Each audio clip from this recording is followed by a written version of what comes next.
L'illustration, No. 3231, 28 janvier 1905 ****, agrandissement, supplément de ce numéro, l'illustration théâtrale contenant la conversion d'Alceste et l'instinct. La journée du 22 janvier à Saint-Pétersbourg, la cavalerie de la garde chargeant, devant l'amirauté, les manifestants qui se dirigeaient vers le palais d'hiver. Dessin de George Scott, d'après le croquis de notre envoyé spécial, Monsieur F. Courrier de Paris. Journal d'une étrangère Natanska rentre, radieuse, du Collège de France. Elle ouvre sa serviette, en tire un petit carton qu'elle jette sur ma table et me dit, « Lis ceci, c'est un document dont ta philosophie s'amusera. » Si la chose m'avait été racontée, je ne l'aurais pas cru, toi non plus, je suis sûr. Je lis, 74 avenue Suffren-Téléph. 712 à 17 Monsieur Th. Vienne, directeur de la Grande Roue de Paris, a l'honneur de vous présenter ses salutations et de vous informer que le duel, ici de nom, aura lieu à la Roue le. Ici la date, à 11 heures précises. À Monsieur G. Paris, ce 24 janvier 1905. Ce carton a été montré tout à l'heure à Natanska par un camarade de cour, passionné d'escrime et qui suit les duels comme d'autres suivent les vernissages ou les premières. Je n'ignorais pas que cette curiosité est très à la mode et que, l'affaire d'honneur, est un des spectacles où se complaît le plus passionnément la badauderie des Parisiens. Jusqu'ici pourtant cette badauderie semblait n'être que tolérée par les duellistes. On avait bien la gentillesse d'avertir tout bas ses amis de l'heure et du lieu de la rencontre, en les suppliant de n'en rien dire à personne, et si, par surprise, quelques intrus s'avisaient de découvrir le secret du rendez-vous et brusquement apparaissaient dans l'embrasure d'une fenêtre ou sur la crête d'un mur au moment où les épées sont tirées de leurs gaines ou les pistolets de leur écrin, on aimait mieux feindre de ne pas les voir que leur dire de s'en aller. On était, au fond, très flatté de s'aligner devant une foule. Sans doute, mais tout de même on y mettait de la discrétion. On faisait les gestes de s'enfuir, avec l'espoir d'être suivi, mais on n'avouait pas cet espoir-là. À présent, on fait mieux que l'avouer, on sollicite l'honneur d'être escorté sur le terrain, regardé et applaudi. Les rencontres s'organisent sans mystère, on y invite des femmes. Il ne manquait plus à ce cérémonial nouveau que la carte d'invitation moins la formule, imprimée au bas de laquelle le tenancier du local où l'on se bat met sa signature et le cachet de sa maison. C'est fait. Dans un AN, des maîtres d'hôtel accompagneront les médecins sur le pré, et, tandis que l'un déballera sa trousse, l'autre débouchera les bouteilles et préparera les pâtisseries. Tout cela est un peu comique, et les duellistes d'autrefois n'avaient pas prévu, je suppose, que l'affaire d'honneur apparaîtrait un jour à leurs arrière-neveux comme une occasion de faire valoir en public la grâce de leurs attitudes et d'être photographiés pour rien dans les journaux.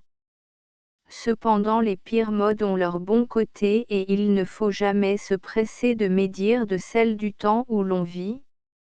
Je me souviens qu'au pensionnat de Neuilly où je fus élevé, un dentiste venait, à chaque rentrée, s'assurer de l'état de nos bouches. Il entrait dans les salles d'études, escorté de 2 sœurs de charité qui disposaient au milieu de nous un fauteuil, une table et les accessoires nécessaires aux petites opérations possibles. Une à une, nous défilions, tremblants, mais résignés, moins rendus braves par la peur de paraître ridicules. Nous nous obligions les unes les autres à faire bonne contenance sous la dure main de l'opérateur, et cette publicité nous rendait fortes. La façon nouvelle dont s'organise le règlement des affaires d'honneur protégera, de même, les combattants timides contre le danger de certaines défaillances. On recule devant une épée, on ne fuit pas devant l'objectif. Et ainsi, dans l'avenir, tous les duels seront de beaux duels, il ne s'y produira que des attitudes nobles et des gestes hardis. Le plus poltron pensera, attention. Des femmes me regardent, et il y a un cinématographe. Au restaurant Fayot. Dans un coin, une table fleurie, encombrée de flacons de liqueurs et de boîtes de cigares, autour de laquelle 5 personnes achèvent de dîner. Cigares et flacons sont intacts. On boit du tilleul en fumant des cigarettes. Le Parisien devient sobre.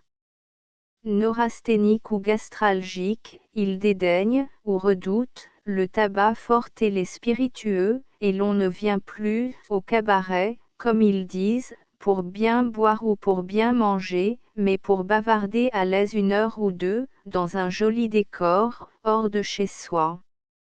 Mes voisins causent à demi-voix, mais assez haut pour qu'il me soit facile d'entendre ce qu'ils disent. Ils m'intéressent, ils s'entretiennent un peu de tout, du nouveau ministère, des bagarres russes, de la pièce d'hier, de l'exposition du Cercle Volney, du dernier salon des miniaturistes. Quelqu'un dit, et vous, vous êtes content? Je regarde l'homme à qui cette question est posée. Les coudes sur la table, il répand de ses doigts maigres un peu de tabac dans une feuille de papier qu'il roule d'un geste preste et l'allume vivement à la flamme d'une bougie, un épais binocle, dont le cordon s'accroche au-dessus de l'oreille droite, voile l'éclat des yeux durs, au-dessus d'une face osseuse et tourmentée. Je le reconnais. C'est l'homme du jour, Monsieur Brunetière, de l'Académie française, qui ouvre cette semaine, en un local privé, une série de 10 leçons, où, depuis un mois, tout Paris s'est donné rendez-vous. Évincé des grandes chaires publiques où l'indépendance un peu brutale de sa parole froissait, je crois, certaine, orthodoxie, Monsieur Brunetière est devenu ce que les Parisiens aiment par-dessus tout, un conférencier d'opposition. Monsieur Brunetière continue de rouler de minces cigarettes, qu'il fume, l'une après l'autre, fiévreusement, et expose en phrases lentes, longues, martelées, le sujet de ses prochaines leçons. Il parlera des encyclopédistes, de la jeunesse de Voltaire et des idées de Montesquieu, il enseignera de quelle façon on était, libre penseur, en ce temps-là, et cela lui fournira l'occasion, je suppose, de dire son sentiment sur la façon dont on l'est aujourd'hui. Je me rappelle avoir vu un jour, je ne sais où, un billet écrit par Monsieur Brunetière, et j'en fus très frappé. Cela formait des lignes régulières, composées de caractères appuyés, verticaux, parfaitement lisibles sur l'alignement desquels s'épanouissait, de distance en distance, une lettre, bouclée, avec soin, et cela donnait à l'œil l'impression de quelque chose d'archaïque et de clair à la fois, de dur et de fleuri. La parole de Monsieur Brunetière ressemble à cette écriture-là. Elle ne caresse point l'oreille, comme tant d'éloquences françaises, elle n'est ni amusante, ni jolie, mais elle empoigne, et j'ai, en écoutant parler ce diable d'homme, la sensation, pas désagréable du tout, d'être tenu par 5 doigts de fer qui ne me lâcheront que quand cela leur plaira. Je ne sais pas ce que valent, en politique ou en littérature, les opinions de cet académicien, et cela m'est bien égal, il me suffit de goûter la manière et le ton dont il les défend. Monsieur Brunetière me plaît pour les raisons qui le rendent antipathique à tant de gens. Je le regarde qui explique à des femmes aimables, parmi les fleurs et les lumières d'une salle de restaurant, ce que c'est que les romans de Voltaire. Il explique cela avec âpreté, sans grâce, uniquement impatient de persuader. C'est de cette même façon bourrue, presque rageuse, que je l'entendis un jour parler de Marivaux. Monsieur Brunetière est un passionné triste et qui est arrivé à la gloire en jouant la difficulté. Dans la plus aimable des sociétés d'Europe, il n'a pas consenti à être un professeur aimable, au milieu de philosophes et de critiques qui montrent un constant souci de plaire et de parer leur science d'un peu de grâce. Cet homme n'a jamais souri. Et le voilà illustre quand même. C'est très beau. Je sens que j'aurais de lui une peur affreuse, si j'étais sa femme, mais, vu ainsi et regardé à distance dans la fumée que font ses cigarettes, il ne me déplaît pas. Théâtre national de l'Opéra, 28 janvier 1900, Grande Redoute, paré, masqué et travesti. L'affiche m'avait tenté. C'était une des traditions de l'hiver parisien, ces bals de l'opéra d'autrefois. On y revient moins pour une nuit, et nous nous étions promis, Natanska et moi, d'aller voir cela, sans en rien dire à personne. La grippe qui court Paris m'a traîtreusement jointe rue Soufflot. Je n'irai pas à l'opéra. Delbon, qui m'est venu voir, s'amuse de ma déconvenue. Moins voulez-vous, me dit-il, savoir ce qui se passera tout à l'heure, à l'opéra. Moins dites, voici. 4 ou 5 000 personnes, vers minuit, se bousculeront froidement dans un édifice plein de lumière, mais si vaste qu'il semblera partout insuffisamment éclairé. Les femmes seront enveloppées de vastes dominos qui cacheront l'élégance des tailles et l'agrément des sourires, et parmi ces mystérieux paquets de satin clair, les hommes déambuleront, mélancoliques, le chapeau sur la tête et la canne à la main, comme dans la rue. Le silence de cette foule ne sera coupé que par le bruit de 2 orchestres, autour desquels on regardera curieusement tourner quelques couples de filles et de figurants costumés. Du haut en bas des loges, il y aura des femmes assises qui, elles aussi, considéreront sans joie ce spectacle. Pour s'exciter un peu, celles dont les loges sont le plus rapprochées du parquet moins c'est accent grave dire de la plateforme construite en prolongement de la scène, sur toute l'étendue de l'orchestre auront à la main des lignes de pêcheurs, au fil desquelles pendront de menus objets, des poupées, des fleurs, qu'elles promèneront au-dessus des têtes et que les plus agiles flâneurs de l'orchestre devront attraper en passant. Un buffet luxueux s'ouvrira près du foyer. On s'y écrasera pendant 1 heure ou 2. Autour des petites tables, des gens graves seront penchés sur leurs verres, suçant au bout de longues pailles des choses glacées. Il y aura çà et là une ébauche de farandole, un essai, d'intrigue, et l'on s'y précipitera pour voir comme autour d'un accident. Tout cela sera triste, madame, et bien des Parisiens voudraient être tout la leur à votre place, souffrir d'un rhume qui les dispensa d'aller s'amuser là. Mais on n'est pas libre à Paris de fuir certains amusements, à moins que le médecin ne vous l'ordonne. Il y a des corvées traditionnelles auxquelles on se doit, il y a des spectacles où il est nécessaire d'être allé, alors, dis-je, vous irez à la redoute de l'opéra. Il eut un geste désolé, naturellement. Sonia. Les faits de la semaine France 17 janvier la Chambre siège quelques minutes, pour la forme, et s'ajourne Cindy, en raison de la crise ministérielle, virtuellement ouverte depuis le 14. 18 Dans une réunion du Conseil des ministres à l'Élysée, M. Combes remet officiellement au président de la République, qu'il accepte, la démission collective du cabinet.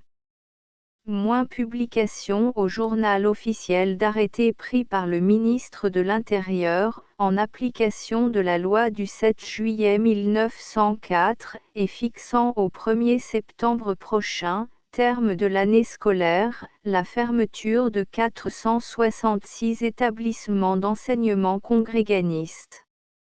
20 M. Jonard, gouverneur général de l'Algérie, offre un déjeuner au duc et à la duchesse de Connaught. Le même jour, le frère du roi d'Angleterre invite le gouverneur à dîner à bord de l'Essex. 21 M. Rouvier est appelé à l'Élysée en vue de la formation du cabinet. 22 élections législatives en Corse, arrondissement d'Ajaccio, Monsieur Forcioli, ancien député radical, remplace Monsieur Emmanuel Arène, devenu sénateur. Obsèques de Louise Michel, dont le corps a été ramené de Marseille à Paris, pour être inhumé à Levallois. Un nombreux cortège composé de groupes socialistes et révolutionnaires accompagne le char funèbre. 23 Sir Francis Bertie, le nouvel ambassadeur d'Angleterre à Paris, remet ses lettres de créance au président de la République. Le cabinet Rouvier est constitué. Étranger 15 à Moscou, un jeune homme, étudiant, croit-on, tire 3 coups de revolver sur le général Tropov, préfet de police, sans l'atteindre. Fin de la grève de l'industrie pétrolifère à Bakou, Transcaucasie. 16 à Essen, l'union minière patronale ayant refusé d'accorder aux ouvriers la réduction de la journée de travail, la grève générale est proclamée dans le bassin minier de la Ruhr, Westphalie, comptant 370 000 ouvriers. Grève générale des 140 000 ouvriers des usines Poutilov, près de Saint-Pétersbourg, fabrique de matériel de guerre pour l'État. 17 en Westphalie, la grève s'étend à 303 mines ou puits de mines, 154 330 ouvriers ont quitté le travail.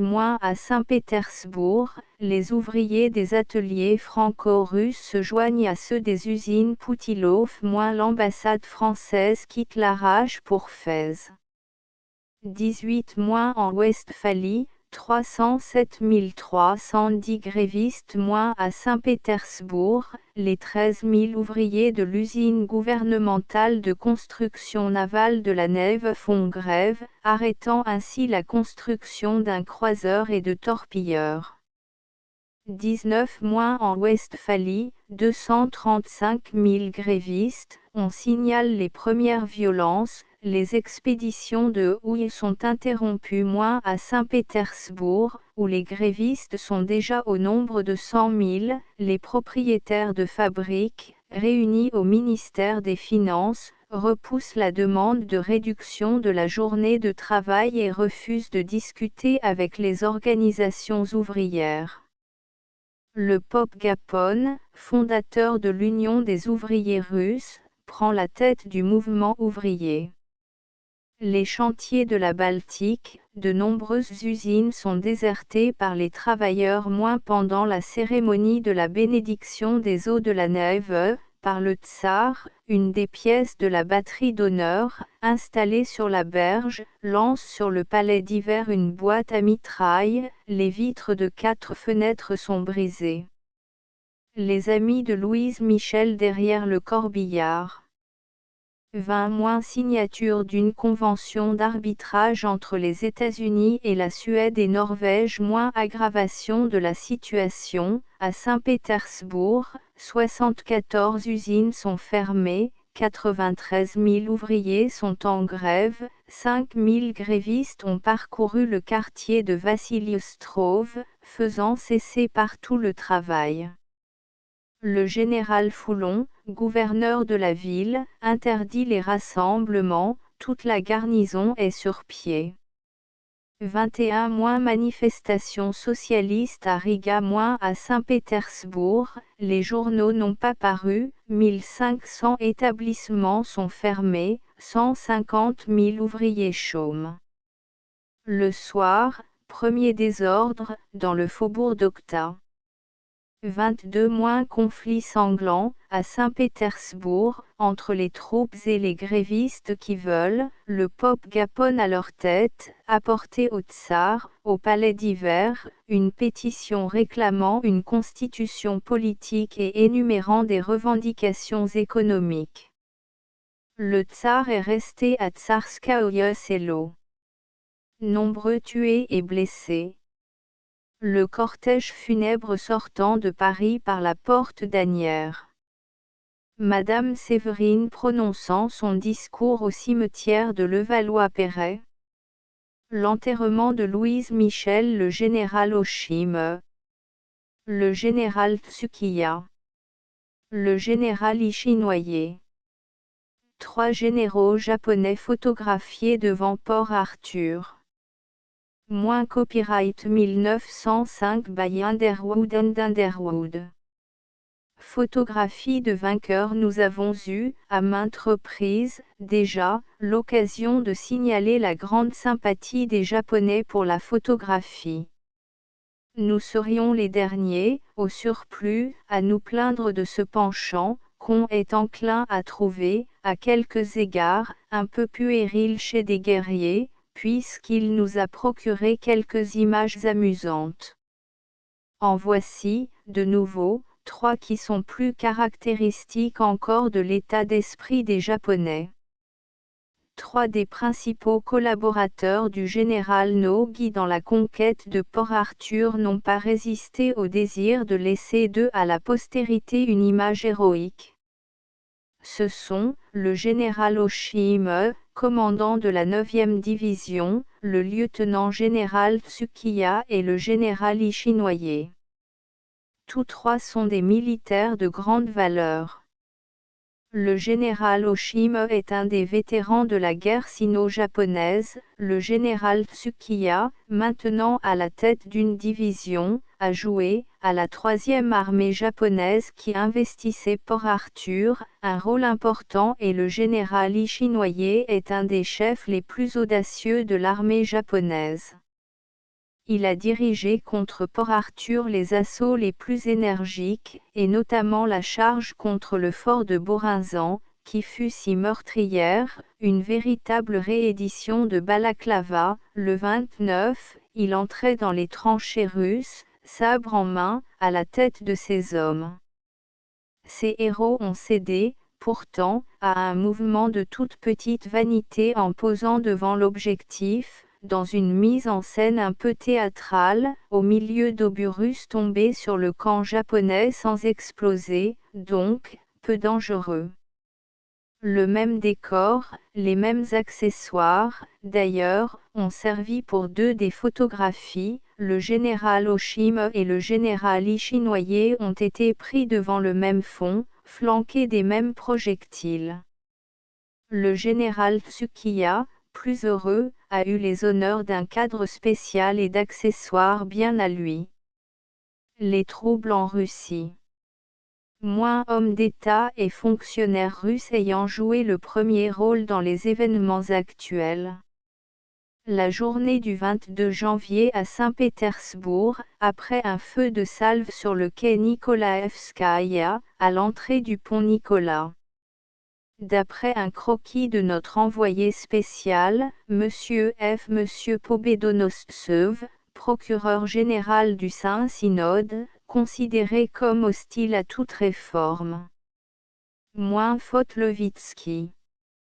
Le prince Sviatopolsk-Mirski, ministre de l'Intérieur de Russie. Bele. Monsieur Witt, président du comité des ministres, chargé d'étudier les réformes. Levitsky. Le général Foulon, préfet de police de Saint-Pétersbourg, qui a quitté ce poste après les troubles du 22 janvier. Le voyage de la mission diplomatique française de Tanger à Fès. Photographie de Monsieur Dutailly. Monsieur Marre. Capitaine Jouino Gambetta. Monsieur Saint-René Taillandier. Monsieur Pelletier. Docteur Murat. Le Cadi, Monsieur Giriinde, Monsieur Neuville, Monsieur Brun, Monsieur Pimienta, Monsieur Gaston Leroux. La mission à bord du Chayla, qui l'a transporté de Tanger à Larache. Canot à vapeur du Chayla. Barcasse, du Sultan. Les opérations de transbordement sur la Barcasse, pour le passage de la barre devant Larache. Débarquement à Larache sur une Barcasse, du Sultan. Impression d'un correspondant de guerre. Comment vit le généralissime russe le train du général Kouropatkine sur une voie de garage. Le général Kouropatkine allant, en Troïka, visiter un campement de troupes. Monsieur Raymond Recouly. Le chemin de fer est la seule chose russe, dans le vaste pays mandchou, il fut la cause de la guerre dont il est maintenant le soutien, le long de cette ligne qui, de l'est à l'ouest et du nord au sud de Mandchouria à Vladivostok et de Karbin à Port Arthur, coupe audacieusement des étendues immenses, l'influence russe, la civilisation russe ont coulé, des villes nouvelles ont surgi du steppe, villes toujours pareilles, avec les maisonnettes uniformes des fonctionnaires, des employés, les casernes, la banque, les échoppes des marchands et la petite église encore timide, discrète, n'osant pas sur cette terre hostile, âprement disputée, et lancée trop haut son clocher. Pour les Russes, le chemin de fer est comme la corde qui soutient le plongeur sous l'eau, autour de lui, toute l'armée se concentre, et la tête, l'âme de l'armée, le généralissime reste toujours sur sa voie, 5 à 6 wagons très élégants, d'un luxe solide et de bon aloi, un restaurant, un salon pour le général, 3 voitures pour les officiers de l'entourage, des vétérans, à la poitrine chargée de décorations, montant la garde près des marchepieds, le sabre nu, voilà la maison roulante, le quartier du commandant en chef. Faut-il partir? La locomotive est à côté, parfois même, dans les circonstances graves, déjà attelée et sous pression. Décide Théon qu'il faut rester quelques jours dans un lieu. En 2 ou 3 heures, une équipe d'ouvriers bien entraînés a posé, près de la ligne principale, une ligne de garage sur laquelle s'engage le train du général. Quand un ombrage, une berge riante est voisine, l'ingénieur n'hésite pas à pousser jusqu'à elle, à Kaïtchang, les wagons de Kouropatkine étaient sous la Soleil, on les entrevoyait tout d'un coup à travers les rameaux et le feuillage, le chemin de fer semblait avoir oublié ses bas instincts utilitaires, il s'oubliait à jouir des rives verdoyantes, de la proximité des eaux. Lui, l'homme du devoir et de la discipline, il s'attardait en muserie, il faisait l'école buissonnière. Durant les longs séjours, à Liaoyang, à Mukden, le généralissime se permettait quelques douceurs d'une installation moins provisoire, moins volante. Il souffrait, un peu, que son train prît racine. Pour accéder aux wagons, on échafaudait à la hâte un escalier attenant à une galerie couverte, qui servait aux réceptions, aux promenades les jours de pluie, des étendards, des écussons, décoraient modestement la nudité des planches. Les mois d'atroces canicules, pour rendre moins intolérables les compartiments surchauffés, on avait coiffé les wagons d'un capuchon de chaume, sur lequel des soldats versaient, à jet de pompe, une pluie rafraîchissante. Le train de Kouropatkine prenait sa douche longuement. Non loin de ces cars élégants, de simples wagons pour marchandises abritent les services auxiliaires, les nombreux bureaux de l'état-major. Par les portières ouvertes, on voit d'immenses cartes tapissant toute la paroi, sur ces cartes quantité de petits drapeaux, de couleurs diverses, qui représentent chaque unité de l'armée. Ces drapeaux se meuvent selon que se meuvent les troupes dont ils sont la marque, et le général peut avoir, à toute minute, une image absolument exacte des masses énormes qu'il conduit. D'autres cartes avec d'autres drapeaux reproduisent tout ce qu'on sait de l'armée japonaise, tout ce que le service des renseignements, les espions, la lecture des journaux, des télégrammes a pu apprendre sur l'ennemi, et, malheureusement pour les Russes, ce tout a toujours été peu de choses et les petits drapeaux ont suivi d'une façon précise les mouvements des bataillons nippons. Un wagon contient le télégraphe qui fonctionne à toute heure du jour et de la nuit, relié à chaque division de l'armée, transmettant les ordres du généralissime et les informations des chefs de corps. Dans un autre, s'imprime le journal de l'armée, le Manchourski Vestnik ou éclaireur de Mandchourie. Plus loin, ce sont les fourgons pour les chevaux, les équipages, la sotnia de cosaques qui escortent le commandant. Presque tous les jours, Kuropatkin dérobe quelques instants à son accablante besogne et sort pour inspecter un détachement nouvellement débarqué, pour visiter un convoi de malades ou de blessés. Un Caucasien très armé, son garde du corps fidèle, le Roustan du général russe, est constamment à son côté. Une troïka, attelée de 3 bêtes magnifiques, des chevaux tout noirs, l'équipage russe, le cocher portant la robe très ample et cette curieuse coiffure, un diadème orné de plumes de paon. Par derrière, caracolent les officiers d'ordonnance, puis la masse des Cosaques sibériens, montés sur des chevaux mongols, des chevaux à moitié sauvages, heurts-souts, ébouriffés, remuant avec une rapidité folle leurs jambes petites et nerveuses, les longues lances dont les Cosaques sont armés, ressemblent à une forêt mouvante, et, dans d'épais brouillards de poussière, le généralissime et sa suite disparaissent prestement. Vienne le jour de la bataille, il faut alors quitter le wagon et la voie ferrée, se mêler à l'armée d'une manière plus étroite, s'enfoncer dans le pays manchou. Sur d'innombrables charrettes, on charge les bagages, les papiers de l'état-major.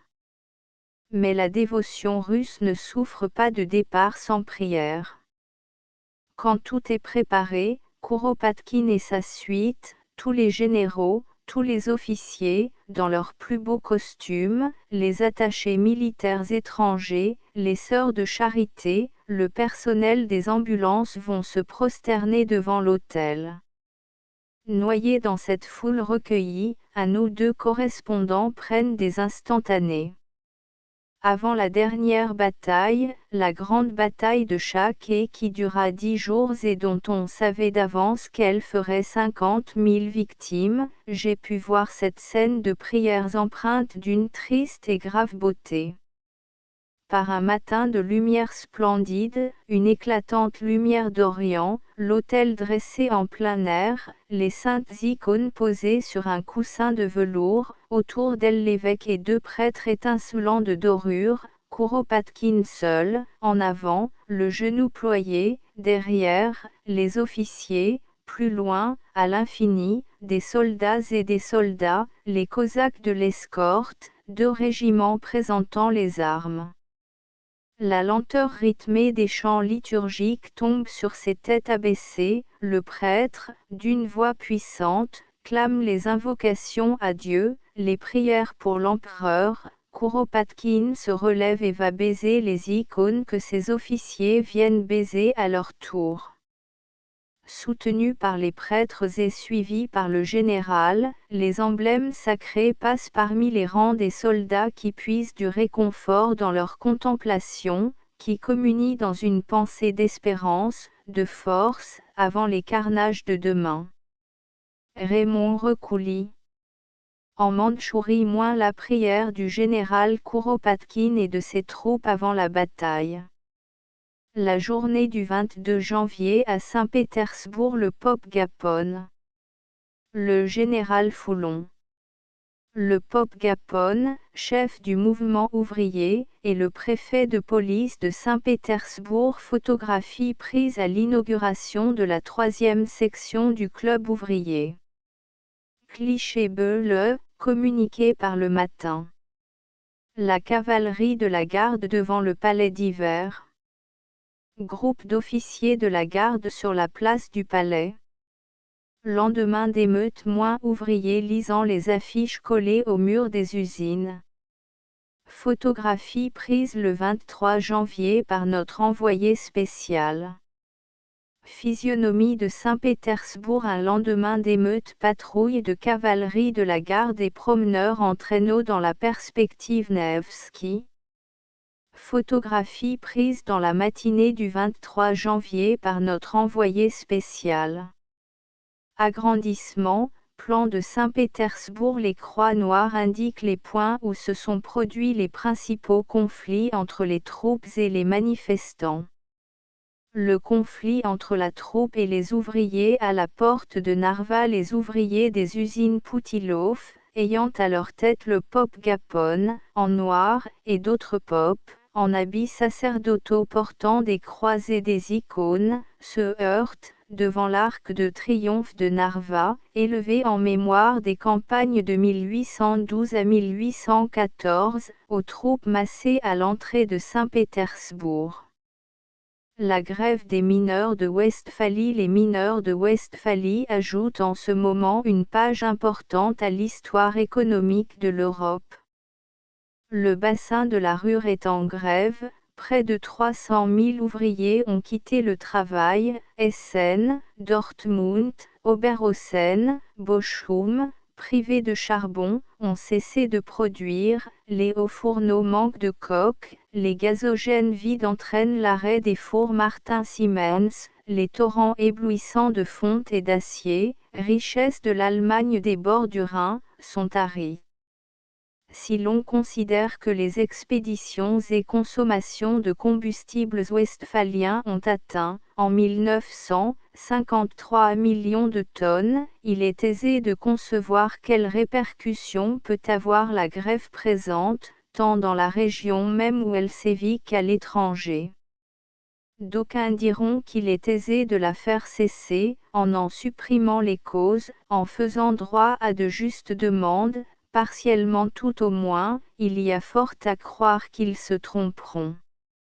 Les causes de la grève ne reposent pas, en effet, sur des questions de salaire, de diminution des heures de travail, de création de contrôleurs élus par les mineurs ou de reconnaissance par les patrons des associations ouvrières. Si ce sont là les motifs apparents qui ont présidé à la cessation du travail, il ne faut pas se hâter d'y trouver les origines réelles du mouvement actuel.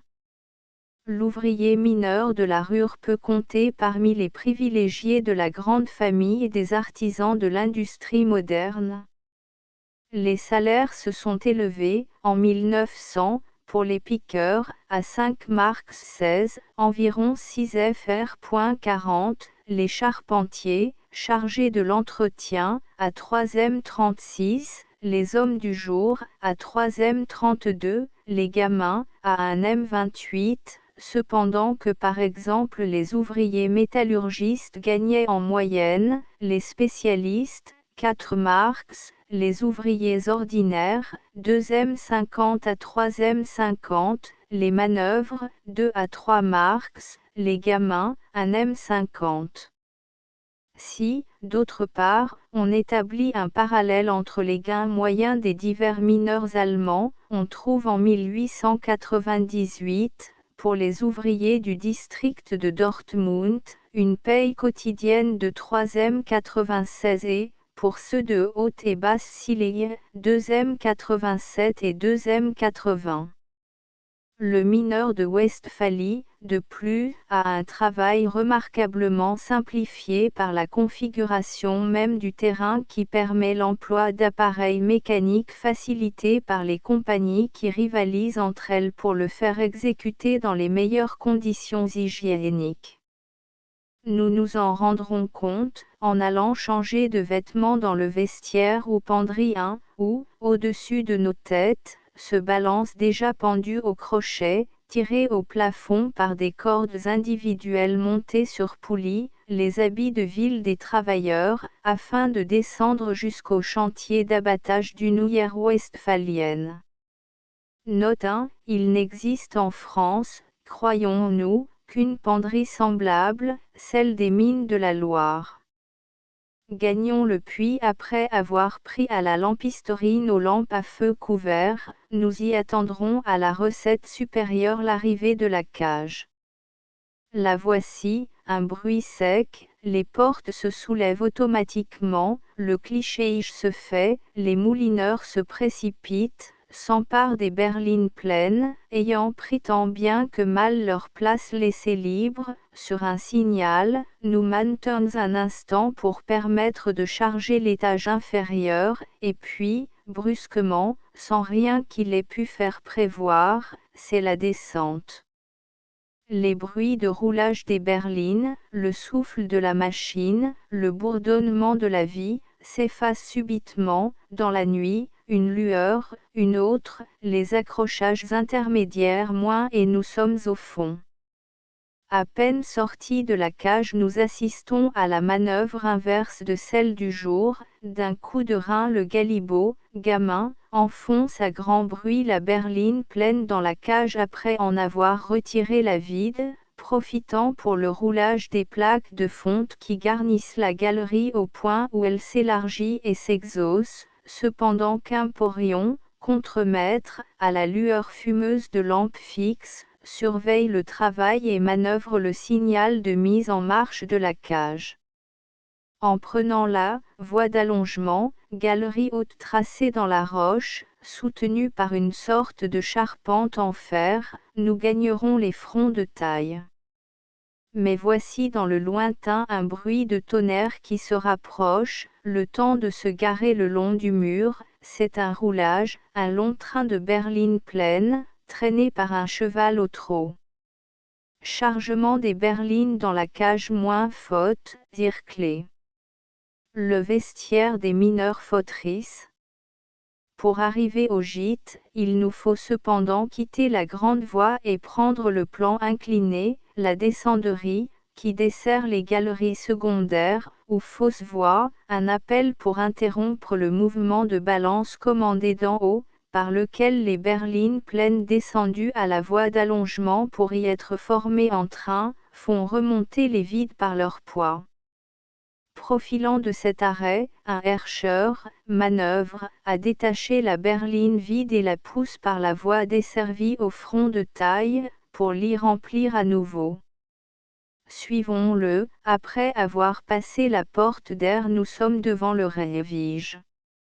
L'homme travaille debout, au pic, perpendiculairement à la taille, la couche d'épaisseur moyenne à 2 mètres environ, la partie supérieure, le toit, est assez résistante pour n'avoir pas nécessité un boisillage immédiat. Il n'en est pas de même à cet autre front de taille horizontale en plâture et de plus faible puissance, il a été étayé au fur et à mesure de l'avancement du travail par le chapeau, que soutiennent les deux moutons, les hommes accroupis se servent pour l'abattage d'une haveuse pneumatique.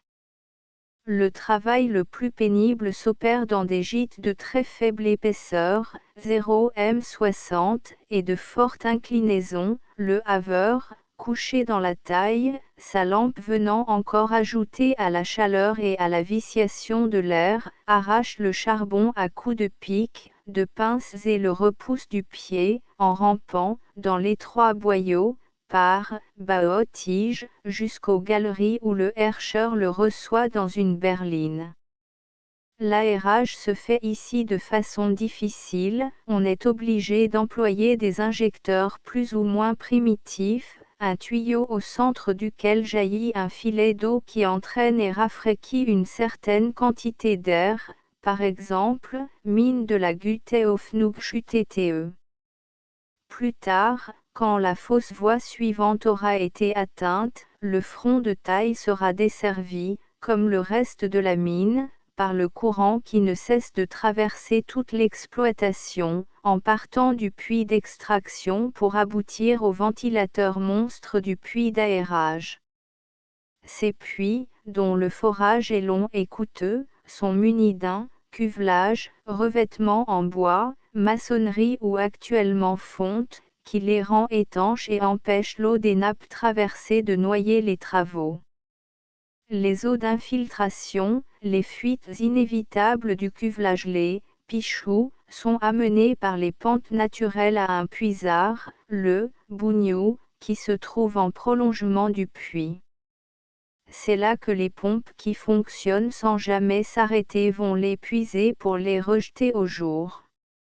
Mais l'heure de la remontée au jour a sonné.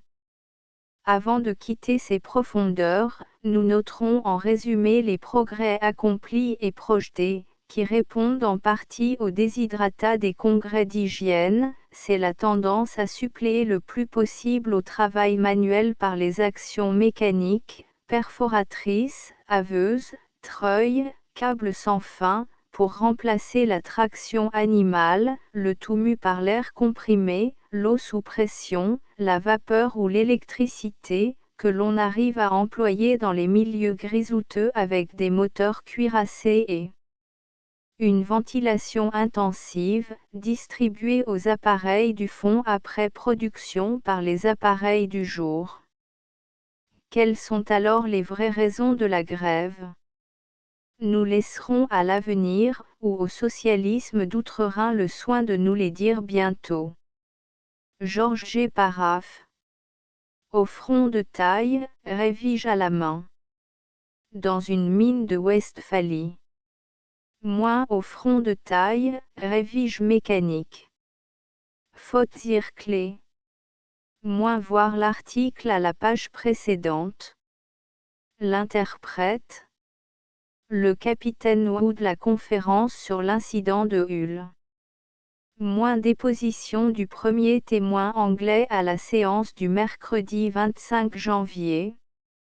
Après avoir terminé la partie préliminaire de son œuvre, choisit le 5e délégué, l'amiral baron de Spaun, représentant l'Autriche, et élaboré son règlement de procédure, la commission internationale chargée de poursuivre l'enquête sur l'incident de Hull vient de tenir ses premières séances publiques. Ces séances ne seront guère suivies que par les journalistes amenés là par leur devoir professionnel. La brillante assistance des chroniques mondaines serait, ici, absolument fourvoyée et, au surplus, n'y entendrait à peu près rien.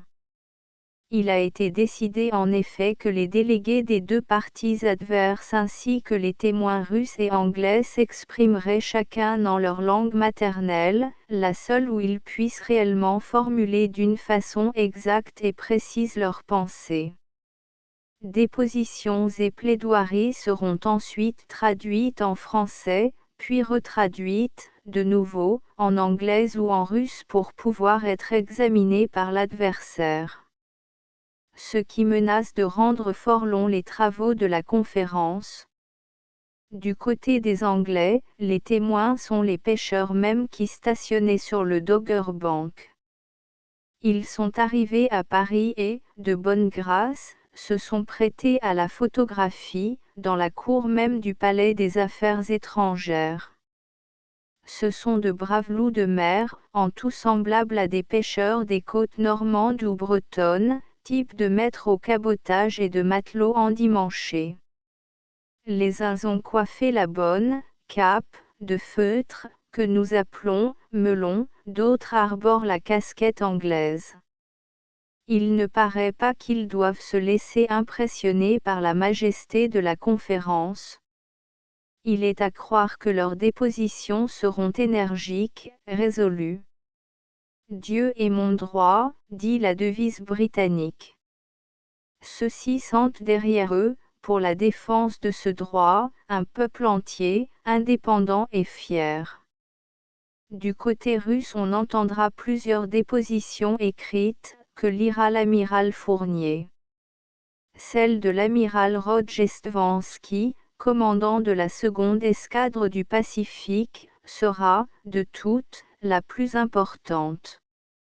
Mais 3 officiers, spécialement débarqués en cours de route par l'amiral et renvoyés en Europe, seront entendus directement. Ce sont le commandant Clado, dont il a été beaucoup parlé et dont nous avons, ici même, publié le portrait, et 2 de ses camarades, messieurs Shramtchenko et Ellis. Mercredi a commencé l'audition des témoins anglais, et le shipmaster Wood, de Hull, pilote de la Baltique et de la mer du Nord, capitaine du vapeur The Inno, a déposé le premier après avoir prêté serment sur la Bible. Les pêcheurs de Hull venus à Paris pour déposer devant la commission. Documents et informations. 4 timbres russes de bienfaisance. Timbres russes de bienfaisance. L'administration des postes russes vient d'émettre 4 nouveaux timbres dont nous reproduisons ici les modèles. Imprimés en 2 couleurs, ils valent, le rouge et vert, 3 kopecks, le violet et jaune, 5, le bleu et rose, 7, le bleu et jaune, 10. Chacun d'eux est vendu 3 kopecks de plus que la valeur marquée et le bénéfice résultant de cette majoration est destiné aux orphelins des soldats morts pendant la guerre. L'heureuse innovation du timbre de bienfaisance tirant parti du philatélisme au profit de la philanthropie, se propage, on le voit, dans tous les pays. Le château de Bagatelle. Nous avons, il y a quelques mois, rappelé l'histoire de Bagatelle ou, folie d'Artois, ce souvenir exquis du XVIIIe siècle que, par un caprice de grand seigneur, le duc d'Artois plus tard Charles X fit, en 1777, dessiner et construire en 2 mois par l'architecte Billen J. pour Marie-Antoinette. Nous exprimions alors le vœu que la ville de Paris réalisât son projet de l'acheter. Nous sommes heureux d'annoncer aujourd'hui que la ville vient de terminer les formalités d'acquisition. Le château de Bagatelle au bois de Boulogne. Ce domaine de 24 hectares a été payé 6 500 000 francs à l'héritier de Sir Richard Wallace. Les jardins de Bagatelle restent le seul exemple complet et d'ailleurs charmant des jardins pittoresques, qu'on appelait aussi jardins anglo-chinois, si à la mode à la fin du XVIIIe siècle. Qu'en fera Théon ? De tous les projets présentés, celui qui semble le mieux s'adapter au bois de Boulogne, ce cadre élégant de Bagatelle, et au caractère même de ces jardins nous paraît être celui de M. Forestier, le distingué conservateur des promenades de Paris. Son idée consiste, en effet, à utiliser les jardins de Bagatelle tels qu'ils sont pour en faire au milieu du bois de Boulogne comme un jardin brillant et paré, dont l'attrait serait d'ajouter à la curiosité que peut évoquer un souvenir historique l'intérêt de plantes curieuses, de fleurs rares et nouvelles groupées harmonieusement dans le style du jardin. Bagatelle deviendrait, comme le jardin de Kew, près de Londres, un lieu de promenade très agréable où les Parisiens et les étrangers si amoureux du bois pourraient admirer, en même temps qu'une jolie folie du XVIIIe siècle, intégralement conservée, les plus beaux produits de l'horticulture parisienne. Dans le projet de M. Forestier se trouve, paraît-il, un détail assez intéressant, la création dans le potager de 400 mètres de longueur, d'une immense collection de roses bordées de lis et de clématites. Il convient, en effet, de ne pas dénaturer un ensemble d'un tel caractère qui a eu l'heureuse fortune d'appartenir à des propriétaires jaloux de nous le conserver intact. Ainsi, le dernier, Sir Richard Wallace n'y occupa jamais moins de 20 jardiniers qui plantaient chaque année 200 000 pieds de fleurs. En dehors de ces gens de service et de ces écuries qui n'entrent pas dans cette somme, l'entretien même de bagatelles lui coûtait en moyenne 80 000 francs par an. La température de l'année 1904. Les années 1903 et 1904 ont été très comparables au point de vue de la température moyenne, 10,38 °C en 1903 et 10,4 °C en 1904. L'une et l'autre de ces températures ont été supérieures à la moyenne normale 9,7 °C. Il s'agit des températures observées au parc Saint-Maur. Les températures extrêmes ont été les suivantes: l'année dernière, 7,1 °C et 36,9 °C, en 1903, elles avaient été 9,3 € et 32,30 °. En Algérie, on avait observé 46 degrés à Biskre en 1903 et 44 degrés à Tunis en 1904. Comme température très basse, Archangel avait supporté -35 degrés en 1903 et Haparanda, -36 degrés en 1904. Montpellier a subi, en 1904, la température la plus élevée qui ait été jamais observée en France, soit 43,9 °C, le 19 juillet. Il a plu un peu moins à Paris en 1904 qu'en 1903, 141 jours contre 159, et 537 mm d'eau contre 541. Ces 2 années ont été d'ailleurs sèches, car la moyenne des 50 dernières années est de 594 mm. La recherche de l'oxyde de carbone dans l'air. Bien souvent, à l'occasion de malaises vagues, ou simplement pour savoir quelle confiance on peut accorder à tel ou tel appareil de chauffage, le besoin se fait sentir d'un moyen simple et rapide de déceler la présence de l'acide carbonique et de l'oxyde de carbone dans l'air. On possédait bien divers petits appareils, assez pratiques pour indiquer la présence de l'acide carbonique, mais, jusqu'à présent, on n'avait rien de semblable pour l'oxyde de carbone, bien plus dangereux cependant que l'acide carbonique.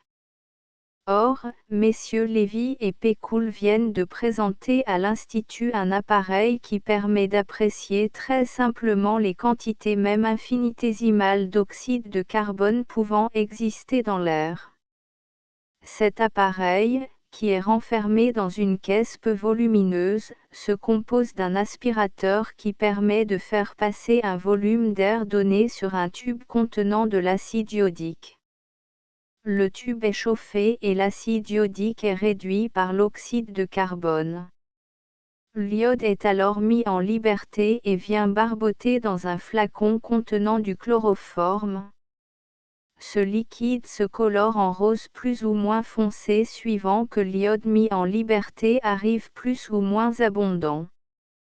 Ce procédé est très sensible, tout en étant d'une application très commode. Il permet de déceler une proportion de 3/100.000 d'oxyde de carbone dans certains lieux habités. Les sports d'hiver en Suisse. Sillonnés en tous sens, l'été, par les touristes qu'attire la beauté de leur site, les pays de montagne sont en train, depuis quelques années, grâce à des efforts très intelligents, de devenir presque aussi fréquentés l'hiver. Alors, ce sont les amateurs des sports originaux qui leur constituent une clientèle très enthousiaste, moins les neurasthéniques, les malades condamnés à la cure d'air demeurant, en tout état de cause, par belle ou vilaine saison, le noyau de cette population flottante. Comme disent les statistiques. Dans la plupart des stations climatériques, on en arrive à organiser de véritables meetings sportifs, où le patinage, le hockey, les gymkhanas variés, la luge, enfin, jeux national, ont leur journée. Un sport d'hiver moins le bobsleigh à capot et direction à volant. La photographie que nous donnons, et qui nous est envoyée de l'Aisin, canton de Vaud, montre le dernier en date des engins de sport à la mode. C'est le bobsleigh, perfectionnement de la luge, mais perfectionnement tel que la nouvelle machine ne rappelle pas plus l'ancienne que la yole outrigeur des rameurs d'Oxford ou de Cambridge ne rappelle la barque de promenade où s'entassent les familles, le dimanche, sur la Marne ou la Seine. Le bobsleigh est un appareil compliqué, à patins montés sur buggies, préservé à l'avant contre l'envahissement par la neige par une sorte de tablier conique, et pourvu d'un système de direction à volant, semblable à celui des automobiles, une vraie machine pour gentlemen, enfin, et sur laquelle certaines équipes ont atteint des vitesses considérables. Quelle est la cause de l'appendicite ? À cette question qu'il s'est posée un médecin américain, M. Mitchell, de Chicago, n'entreprend point de répondre directement. Mais il se considère comme étant en état de faire savoir à quoi l'appendicite n'est pas dû. Ayant eu l'occasion de faire de nombreuses autopsies de sujets morts de façon diverse, par accident et de maladies variées autres que l'appendicite, M. Mitchell s'est imposé l'obligation d'examiner dans chaque cas l'état de l'appendice. Son idée était de voir si des corps étrangers peuvent se rencontrer dans un appendice sain. Car c'est une opinion assez généralement reçue que l'appendicite a pour point de départ de prédilection la présence d'un petit corps étranger dans l'appendice. C'est là-dessus qu'on a imaginé la théorie qui rattache l'appendicite à l'emploi d'ustensiles de cuisine émaillés, en supposant que des parcelles d'émail peuvent se détacher et aller visiter l'appendice. Monsieur Mitchell a donc soigneusement examiné 1600 sujets dont il a eu à faire l'autopsie, avec ce résultat que chez 18 de ceux-ci il a trouvé des corps étrangers dans l'appendice. C'étaient des grains de raisin, des grains de plomb, un clou mince, un globule de plomb provenant d'une soudure, un morceau de coquille de noix, une vertèbre de petit poisson, des fragments d'os, des morceaux de pierre. Or, chez ces 18 sujets porteurs de corps étrangers, pas un seul appendice ne présentait la moindre trace d'inflammation. L'appendice était parfaitement sain, il n'avait rien et n'avait rien eu. La conclusion c'est qu'il faut innocenter les corps étrangers de l'appendice, ce n'est pas à leur existence qu'est due l'appendicite. Elle provient d'autres causes. Mouvement littéraire. Donatello, par Arsène Alexandre, Laurence 3fr50, Hogarth, par François Benoît, Laurence, 3fr00, Boucher, par Gustave Camp, Laurence, 3fr50, Le Poinct de France, par Madame Laurence de Laprade, Laveur, 10fr. Les primitifs français, par Henri Bouchot, Librairie de l'art ancien et moderne, 4fr. Donatello rapidement se poursuit la collection déjà nombreuse des grands artistes, entreprise par la maison Laurence. Donatello a été confié à Monsieur Arsène Alexandre. Le petit Donato ou Donatello naquit à Florence en 1386. Son père, Donato di Niccolò Betto-Bardi, Cardeur de laine, avait connu l'exil et vu de près l'échafaud, 1380. De quel sombre récit il dut remplir l'imagination de son fils enfant. Ami de l'architecte Brunelleschi, Donatello fit avec lui le voyage de Rome, où les deux compagnons vécurent dans la plus grande pauvreté.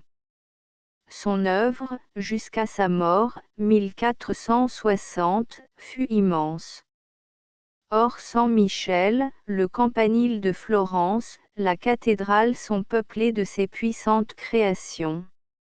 Dans son Saint-Marc, son saint Pierre, son saint Jérôme, dans ses prophètes et ses apôtres, ne cherchez aucune douceur, il n'y a là que grandeur et indignation, rien n'égale l'horreur tragique de sa Judith coupant la tête d'Holoferne. Il sculpta un Jean-Baptiste enfant et dans les villes d'Italie répandit la haute et éloquente tristesse de son âme.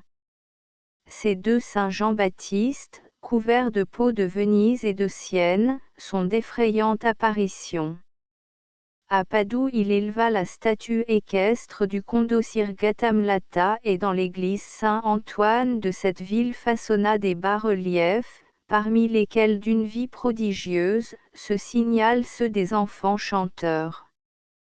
Avec l'architecte Michelozzo, il travailla, de 1425 à 1433 à de grands tombeaux, lui-même repose à San Lorenzo où il dépensa si généreusement son génie.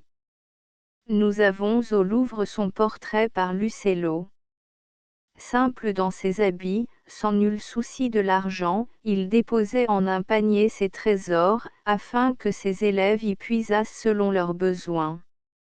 L'œuvre de Dan Tello vit dans les pages enthousiastes, mais d'une critique juste, de M. Arsène Alexandre. Rogarce. William Rogarce est un des plus complets représentants de l'humour anglaise. C'est avant tout un satiriste. Il n'y a pas de métier, ni de fonction dont il n'ait attaqué les travers et les vices. Soldats, juges, médecins, gens d'église, hommes politiques sont l'objet de sa raillerie.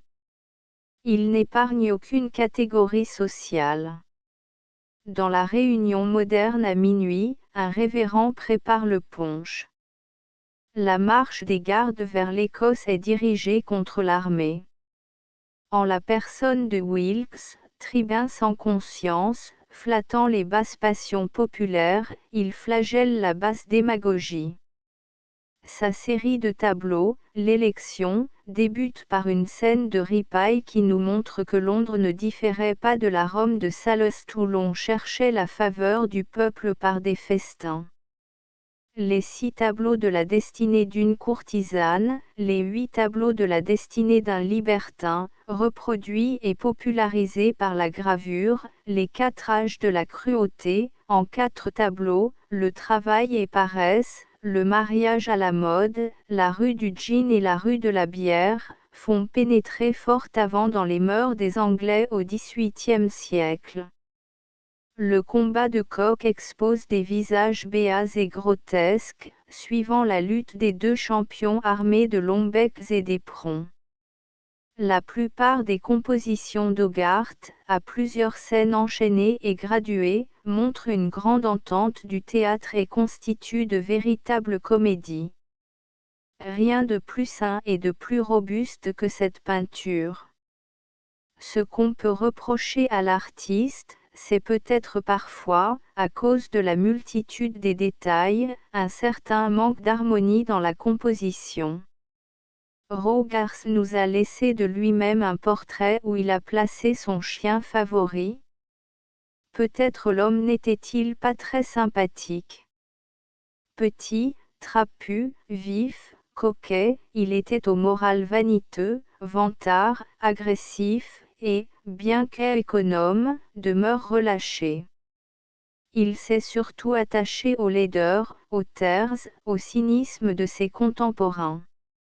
Né à Londres le 10 novembre 1697, il mourut le 26 octobre 1764, nous laissant dans son œuvre une minutieuse histoire des mœurs, des costumes, du mobilier de son temps.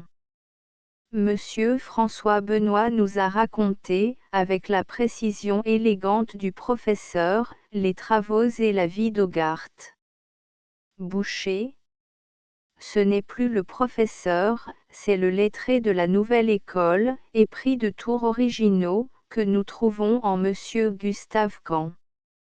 Sa forme, du reste, s'adapte merveilleusement à la peinture de Boucher. Le souci de bien dire et de ne pas s'exprimer comme tout le monde n'empêche pas Monsieur Kant de se livrer aux recherches les plus scrupuleuses.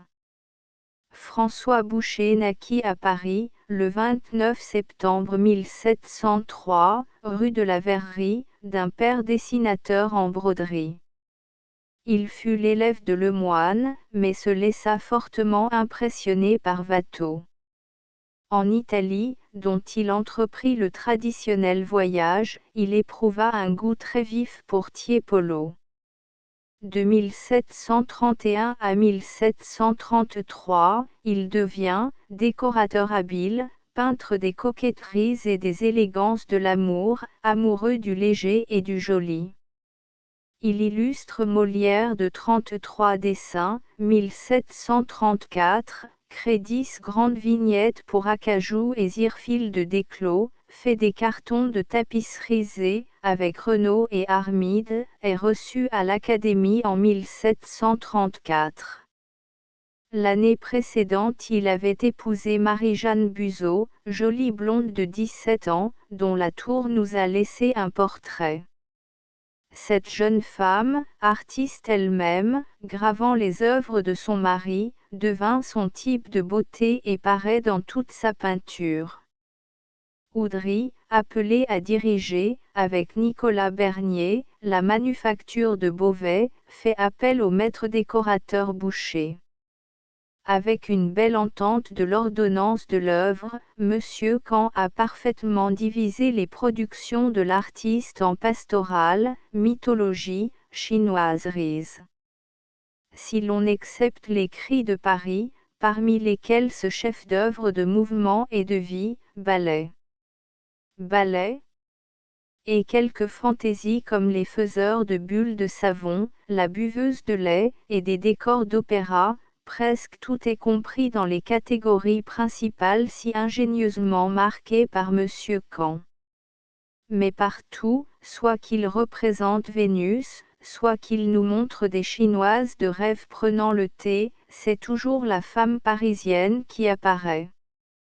Ces tableaux, semés d'amour, sont une fête éternelle. Il fut le favori de Madame de Pompadour dont il fit 7 fois le portrait, en même temps qu'il peignait sa fille, Alexandrine d'Étiole. Dans le luxe et l'aisance, il s'éteignit en mai 1770. En chacun des volumes de la collection des grands artistes, 24 reproductions éclairent le texte du critique historien. Le Poinct de France. Le XVIIe siècle USA beaucoup de dentelles et pour les habits féminins et pour les costumes des hommes, si bien qu'une partie notable de l'argent français passait en Italie, à Venise, à Gênes, à Raguse. Pour arrêter cet exode, Colbert fit rendre par Louis XIV la déclaration du 12 août 1665 créant des manufactures de Poinct de France. Pour que ces produits ne fussent pas inférieurs, il en établit, d'après un code draconien, les modèles, les types, les mesures, les qualités. Avec savoir, Madame de Laprade nous initie à l'œuvre de Colbert, elle nous raconte ce que fut la dentelle Le Poinct de France dans des villes comme Argentan, Alençon, Valenciennes, et quelle famille se tinrent à la tête de cette charmante industrie française. Son livre, d'une belle érudition, est précédé de quelques pages, fort littéraires, de Monsieur Henri Lapose. Les primitifs français. Ce volume paraît au moment où je termine cet article, c'est son auteur, Monsieur Henri Bouchot, qui organisa, il y a quelques mois, l'exposition des primitifs français. Plein de renseignements, son livre a cependant, avant tout, l'allure d'une thèse. Non sans le prouver, Monsieur Bouchot nous affirme qu'il y eut, à l'origine, avant ce qu'il appelle la Renaissance décadente, un art bien français, échappant complètement à l'influence italienne et d'autant mieux à l'influence flamande qu'il précédait les Van Eyck. Ceux-ci même durent une partie de leur génie au contact de l'art flamand avec l'art français, son précurseur. Peu s'en faut même que M. Bouchot ne fasse des deux célèbres frères des fils de l'Île-de-France. Bien qu'ils soient nés à Maaseik, ce sont pour lui, semble-t-il, des Parisiens. Cela vaut à M. Bouchot, dont la pensée a déjà débordé en certaines revues, les anathèmes de M. Huysmans, dans le superbe livre, 3 primitifs, Vaigné. À la fin du XIIIe et au commencement du XIVe siècle, M. Bouchot nous montre des œuvres françaises, d'une liberté, d'une vie sans pareille. Près de Mao d'Artois, petite-fille de Louis VIII et nièce de Saint-Louis, née vers 1275, paraissent deux artistes, Étienne d'Auxerre et Évrard d'Orléans. Ils la suivent de Paris et de Conflans à Hesdin, sa résidence favorite. Jacques de Boulogne, formé par Étienne d'Auxerre, et son fils Laurent travaillent à Hesdin. Ainsi Paris et l'Île-de-France, se transportant vers le nord et dans le voisinage des Flandres, exercèrent sur les Néerlandais une véritable action artistique. Plus tard, en plein XVe siècle, des maîtres bien français comme Jean d'Auteuil, Girard d'Orléans, qui mourut en 1378, donnent des marques de leur talent tout personnel. Vers 1374, 30 ans avant l'Agnus Dei de Gand, se place le Père-Monte de Narbonne, du Louvre, avec les scènes de la Passion et le divin jardinier.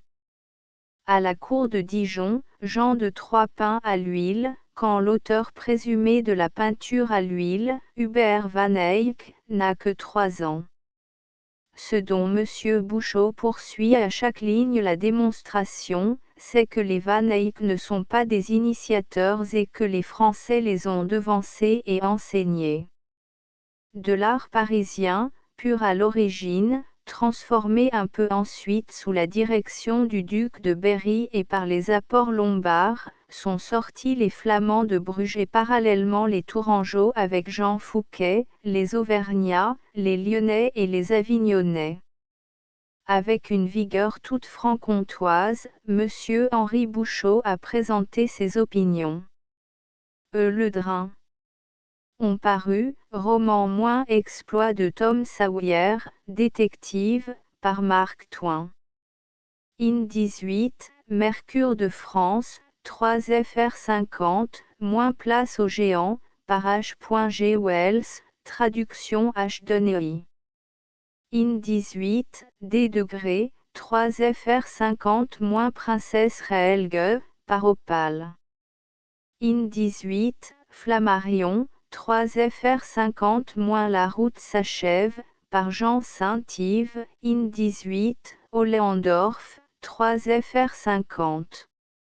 Littérature moins le général Choderlos de Laclos, 1751 à 1803, d'après des documents inédits, par Émile Dard.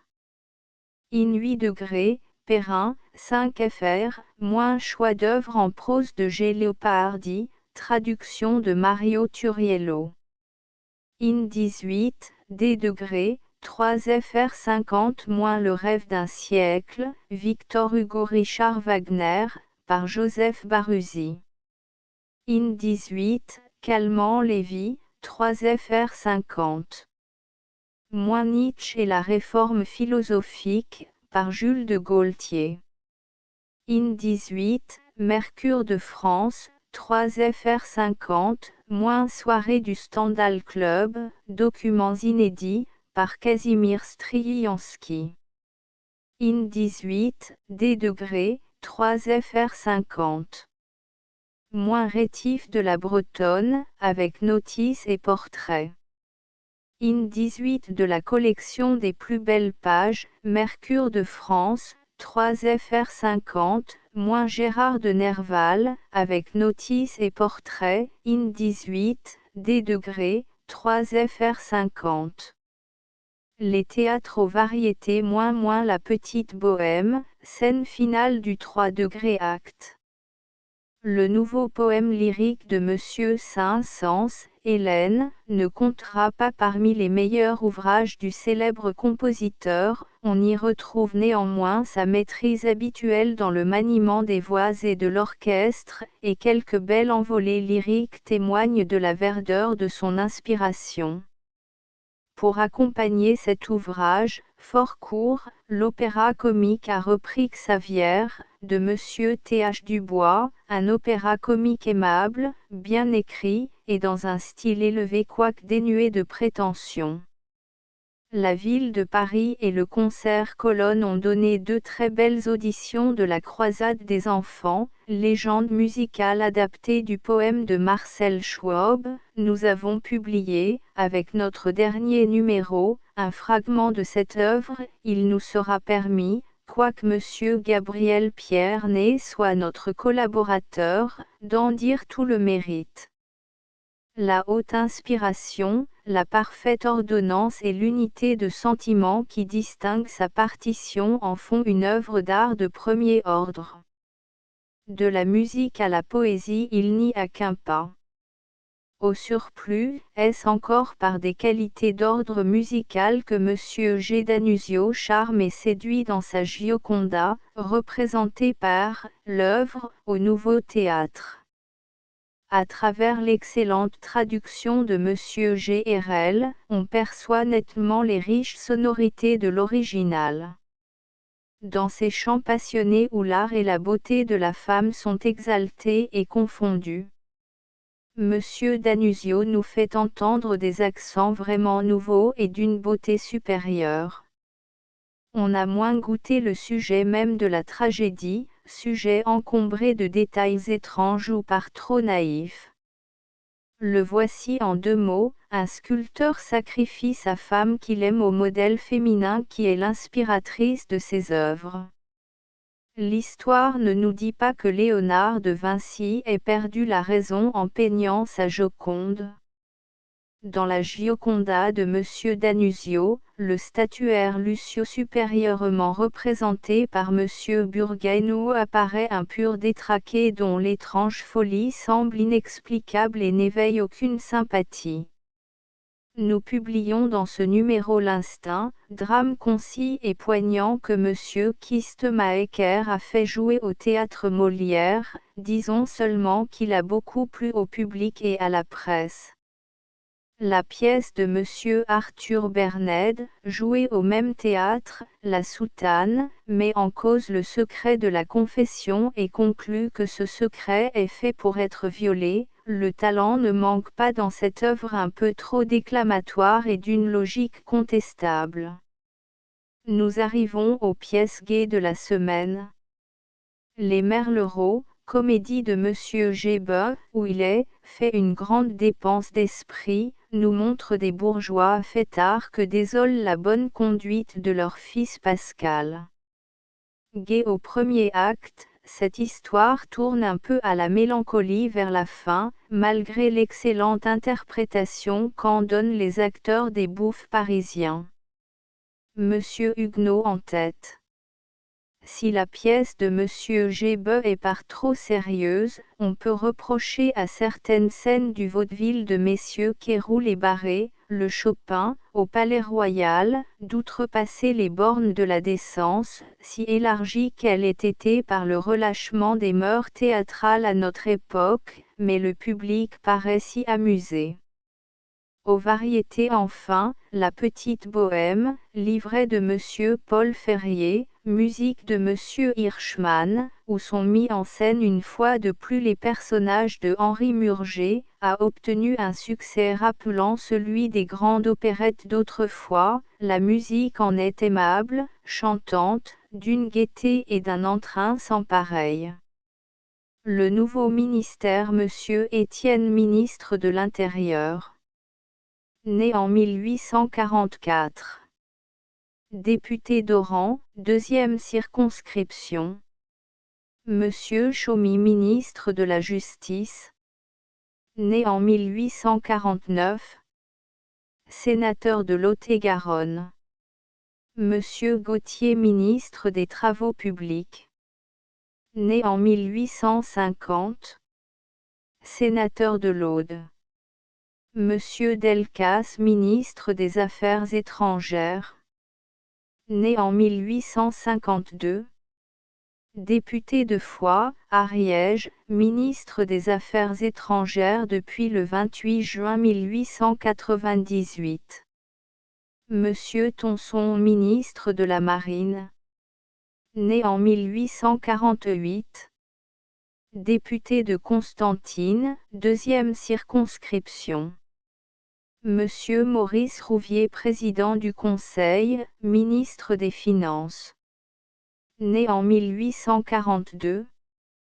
Sénateur des Alpes-Maritimes. Monsieur Berthaud ministre de la Guerre né en 1852. Député de Versailles, première circonscription. Monsieur Dubief ministre du Commerce. Né en 1850. Député de Mâcon, première circonscription. Monsieur Clémentel ministre des Colonies. Né en 1860. Député de Riom, puis de Dôme. Monsieur Bienvenu Martin ministre de l'Instruction publique et des cultes. Né en 1807. Député d'Auxerre, ir circonscription. Monsieur Ruau ministre de l'Agriculture. Né en 1865. Député de Saint-Gandan, deuxième circonscription. Monsieur Bérard sous-secrétaire d'État au poste. Né en 1859. Député, de Trévoux, 1. Monsieur Dujardin Baumettes sous-secrétaire d'État aux Beaux-Arts. Né en 1852. Député de Limoux, Aude. Monsieur Merlou sous-secrétaire d'État aux Finances. Né en 1849. Député d'Auxerre, deuxième circonscription. Photographie Anthony S., Banque, Paul Boyer, Gerschel, Nadar, Otto, Pirou, Weylery. Agrandissement, la science récréative solution du dernier numéro. N à 1987 mots carré de 8 mots. DELIBERAGEARAMESLAPIDONSIRISANTEBADEAUDATEMONDEUNTERENTEANTERENTEANTES. Les suppléments ont, pour la plupart, été perdus, ils ne sont d'ailleurs pas contenus dans les éditions reliées de 26 numéros. End of the Project Gutenberg ebook l'illustration, No. 3231, 28 janvier 1905 Updated editions will replace the previous ones. The all editions will be renamed. Creating the works from print editions not protected by US copyright law means that no one owns the United States copyright in these works, so the Foundation, and you, can copy and distribute it in the United States without permission and without paying copyright royalty. Special rule, set forth in the general terms of use part of this license, apply to copying and distributing Project Gutenberg symbol marque commercial electronic works to protect the Project Gutenberg symbol marque commercial concept and trademark.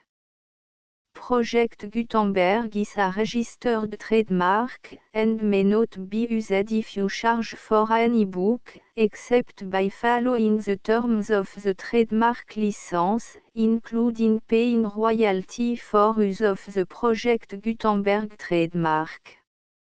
If you do not charge anything for copy of this ebook, complying with the trademark license is very easy.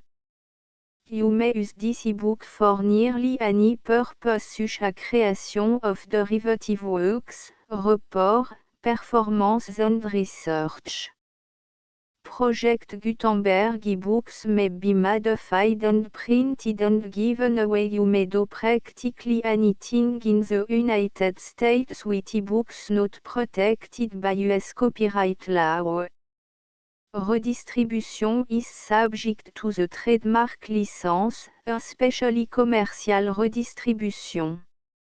Start, full license. The full Project Gutenberg license. Please read this before you distribute or use this work to protect the Project Gutenberg symbol marque commercial mission of promoting the free distribution of electronic works, by using or distributing this work, or any other work associated in any way with the phrase Project Gutenberg. You agree to comply with all the terms of the full Project Gutenberg symbol marque commercial license available with this file or online at www.gutenberg.org/licence.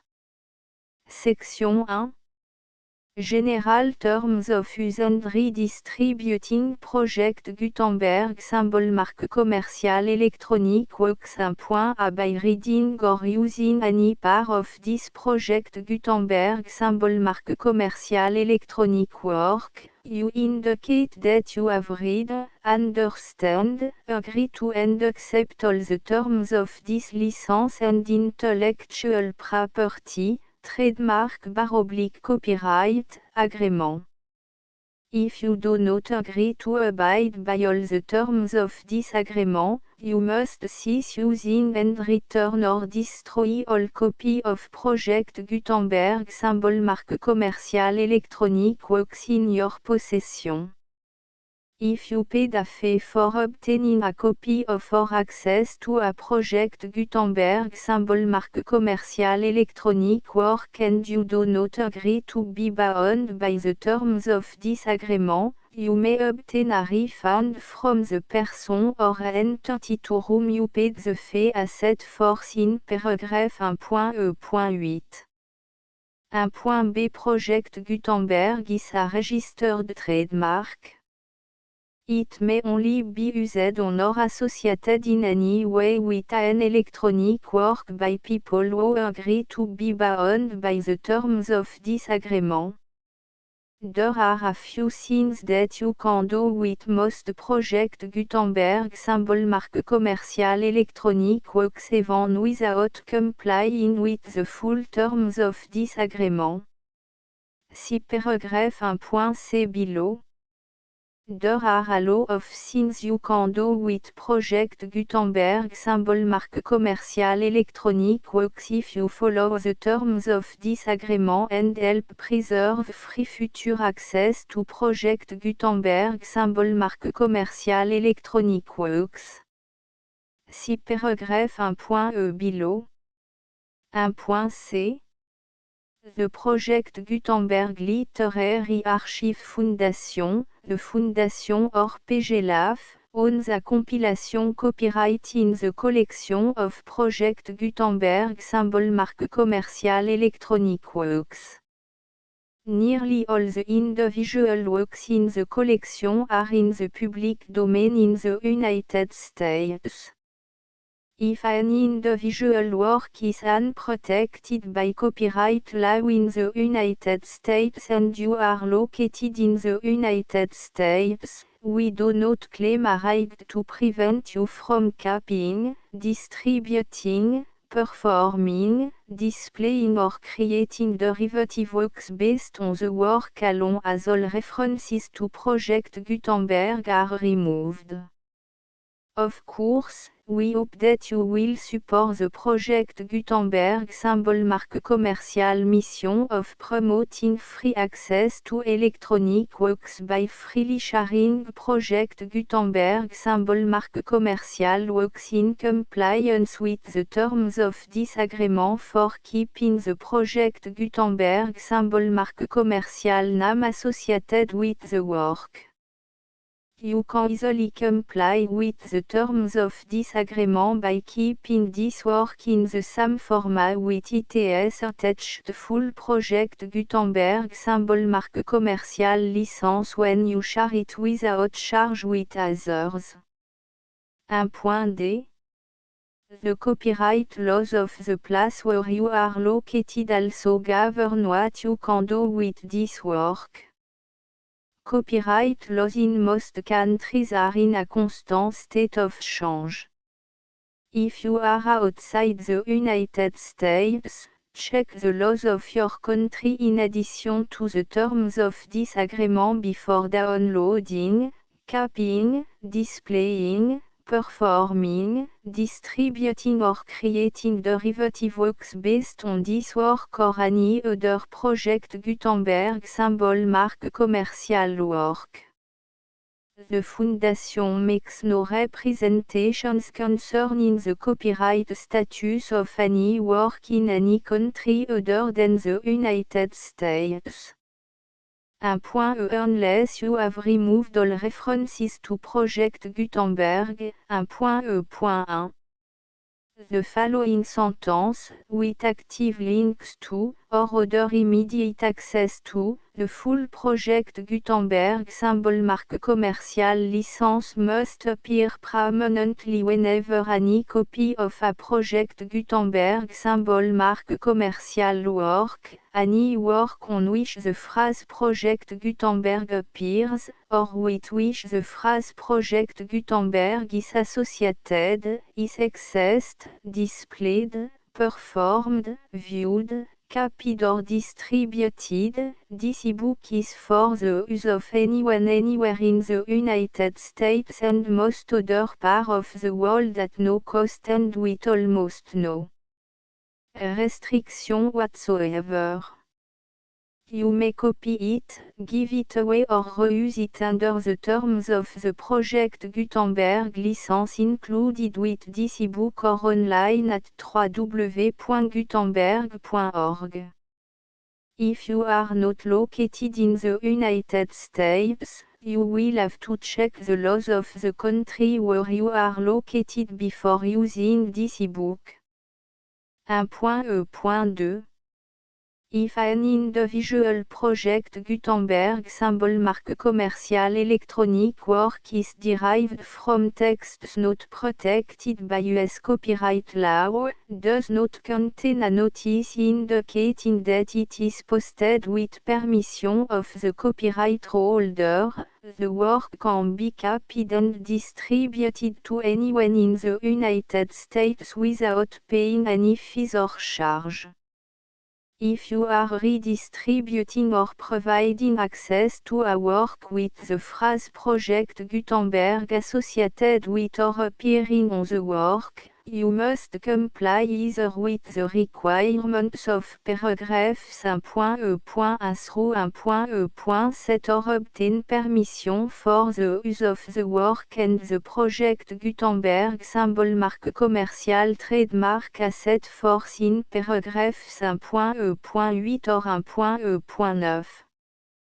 1.e.3 If an individual Project Gutenberg symbol marque commercial electronic work is posted with the permission of the copyright holder, your use and distribution must comply with both paragraphs 1.e.1 through 1.e.7 and any additional terms imposed by the copyright holder.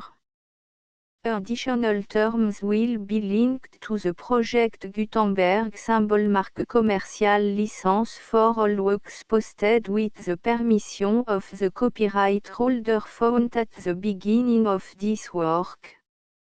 1.e.4 Do not unlink or detach or remove the full Project Gutenberg symbol marque commercial license terms from this work, or any file containing a part of this work or any other work associated with Project Gutenberg symbol marque commercial. 1.e.5 Do not copy, display, perform, distribute or redistribute this electronic work, or any part of this electronic work, without permanently displaying the sentence set forth in paragraph 1.e.1 with active links or immediate access to the full terms of the project Gutenberg symbol marque commerciale licence. 1.e.6 You may convert to and distribute this work in any binary, compressed, marked up, non-proprietary or proprietary form, including any word processing or hypertext form. However, if you provide access to or distribute copy of a project Gutenberg symbol marque commercial work in a format other than plain vanilla ASCII or other format used in the official version posted on the official project Gutenberg symbol marque commercial website, www.gutenberg.org you must, at no additional cost, fee or expense to the user, provide a copy, a means of exporting a copy, or a means of obtaining a copy upon request, of the work in its original plain vanilla ASCII or other form. Any alternate format must include the full project Gutenberg symbol marque commerciale licence as specified in paragraph 1.e.1. 1.e.7 Do not charge a fee for access to, viewing, displaying, performing, copying or distributing any project Gutenberg symbol marque commercial works unless you comply with paragraph 1.e.8 or 1.e.9. 1.e.8 You may charge a reasonable fee for copy of or providing access to or distributing project Gutenberg symbol marque commercial electronic works provided that you pay a royalty fee of 20% of the gross profit you derive from the use of project Gutenberg symbol marque commercial works calculated using the method you already use to calculate your applicable tax.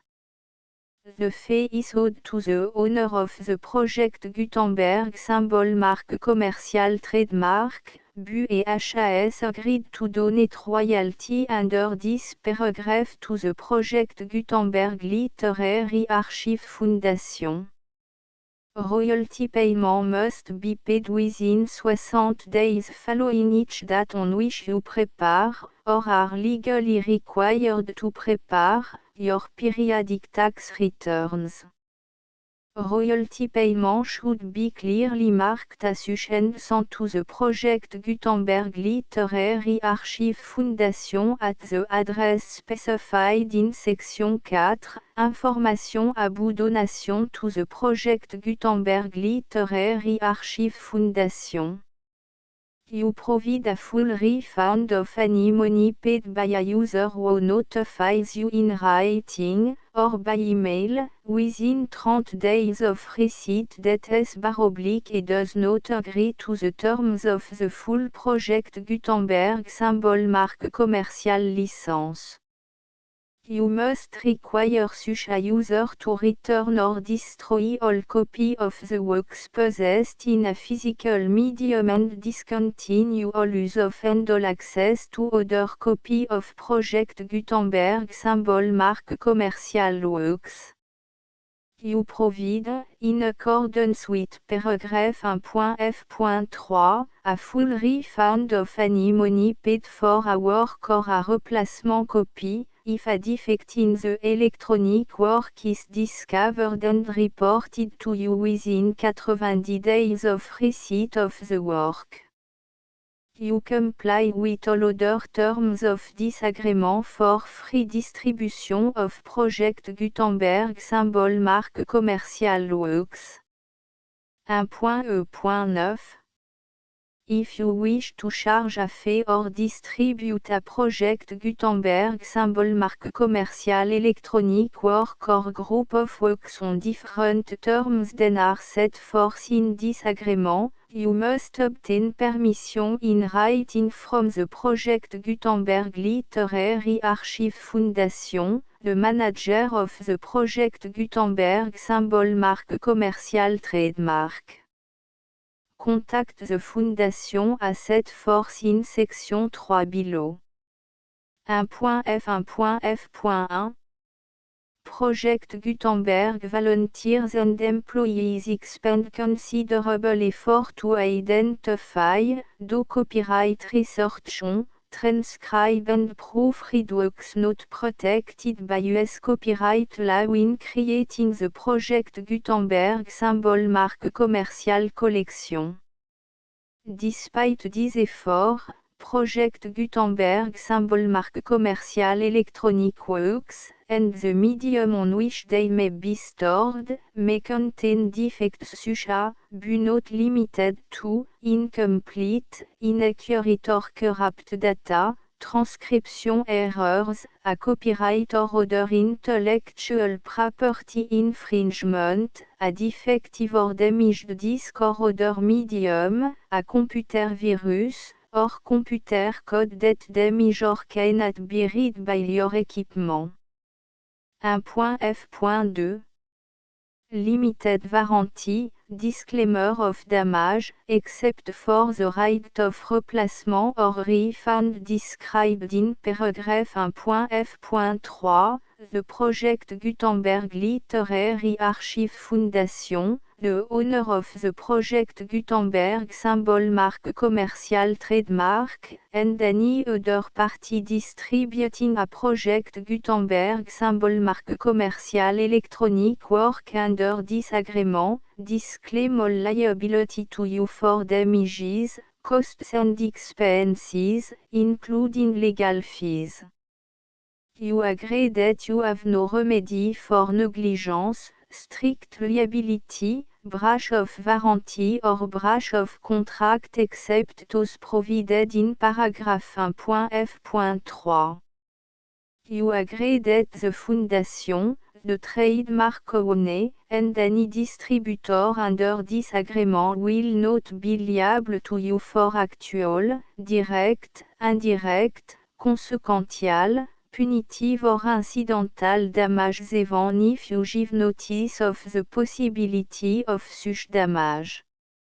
1.f.3 Limited right of replacement or refund, if you discover a defect in this electronic work within 90 days of receiving it, you can receive a refund of the money, if any, you paid for it by sending a written explanation to the person you received the work from.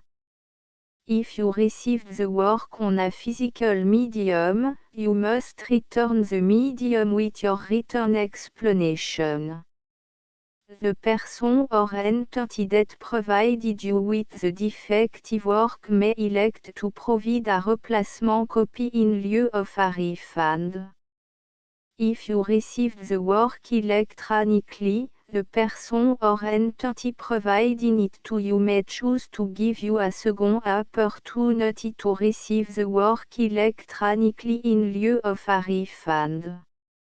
If the second copy is also defective, you may demand a refund in writing without further opportunities to fix the problem. 1.f.4 Except for the limited right of replacement or refund set forth in paragraph 1.f.3, this work is provided to you as, with no other warranties of any kind, express or implied, including but not limited to warranties of merchantability or fitness for any purpose. 1.f.5 Some states do not allow disclaimers of certain implied warranties or the exclusion or limitation of certain types of damages. If any disclaimer or limitation set forth in this agreement violates the law of the state applicable to this agreement, the agreement shall be interpreted to make the maximum disclaimer or limitation permitted by the applicable state law. The invalidity or unenforceability of any provision of this agreement shall not void the remaining provision. 1.f.6 Indemnity, you agree to indemnify and hold the foundation, the trademark owner, any agent or employee of the foundation, anyone providing copy of Project Gutenberg symbol marque commercial electronic works in accordance with this agreement, and any volunteers associated with the production, promotion and distribution of Project Gutenberg symbol marque commercial electronic works, harmless from all liability, costs and expenses, including legal fees, that arise directly or indirectly from any of the following which you do or cause to occur. A. Distribution of this or any Project Gutenberg symbol marque commercial work. B. Alteration, modification, or addition or deletions to any Project Gutenberg symbol marque commercial work. And C. Any defective cause. Section 2. Information about the mission of Project Gutenberg symbol marque commercial. Project Gutenberg symbol marque commercial is synonymous with the free distribution of electronic works in format readable by the widest variety of computers including obsolete, old, middle-aged and new computers. It exists because of the effort of hundreds of volunteers and donations from people in all walks of life.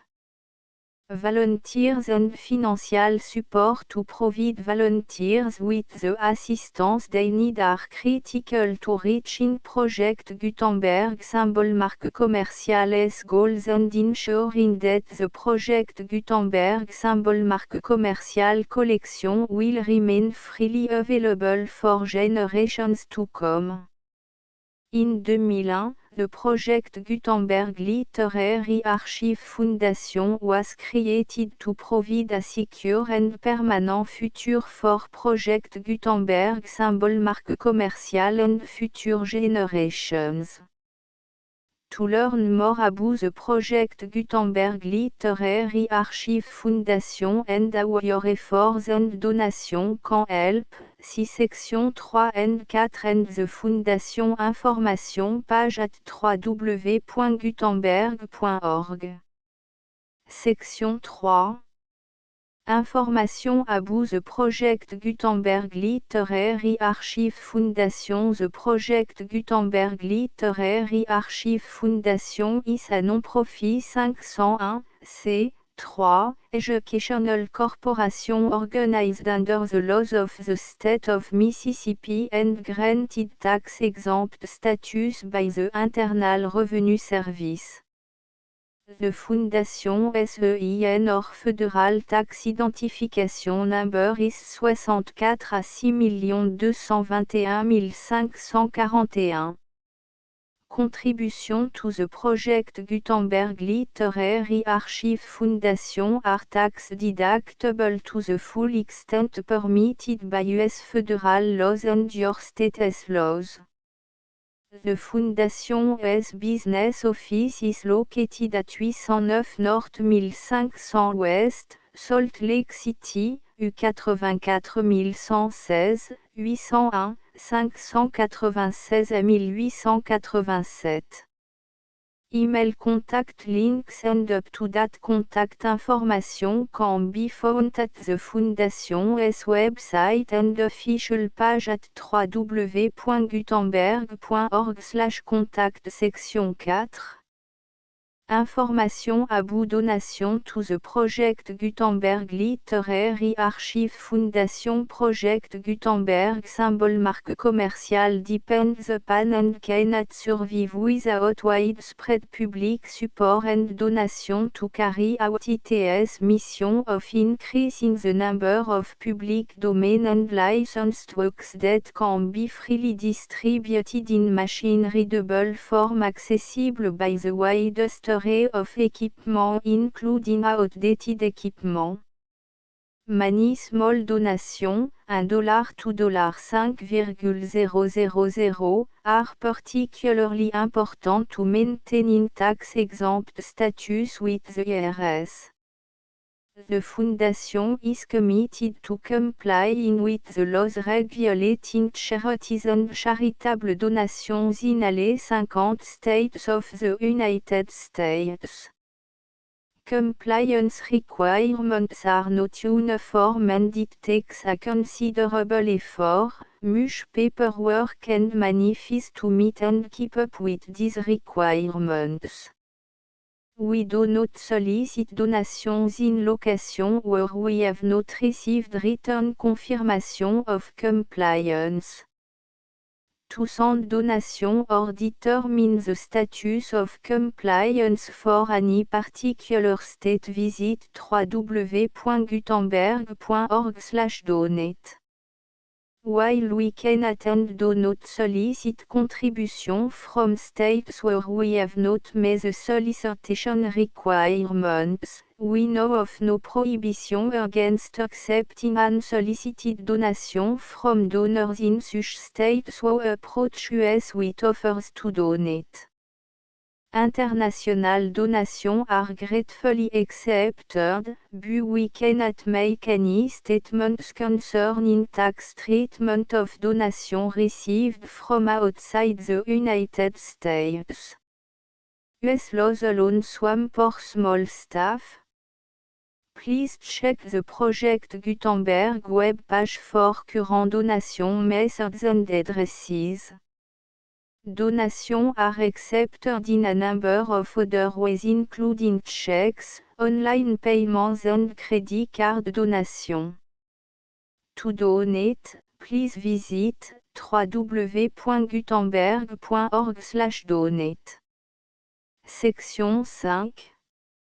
Général information about Project Gutenberg symbol marque commerciale Electronic Works. Professor Michael S. R. was the originator of the Project Gutenberg symbol marque commerciale concept of a library of electronic works that could be freely shared with anyone. For 40 years, he produced and distributed Project Gutenberg symbol marque commerciale e-books with only a loose network of volunteer support. Project Gutenberg symbol marque commerciale e-books are often created from several printed editions, all of which are confirmed and not protected by copyright in the US unless a copyright notice is included. Thus, we do not necessarily keep e-books in compliance with any particular paper edition. Most people start at our website which has the main page search facility, www.gutenberg.org. This website includes information about Project Gutenberg symbol marque commerciale, including how to make donation to the Project Gutenberg Literary Archive Foundation, how to help produce our new ebooks, and how to subscribe to our email newsletter to read about new ebooks.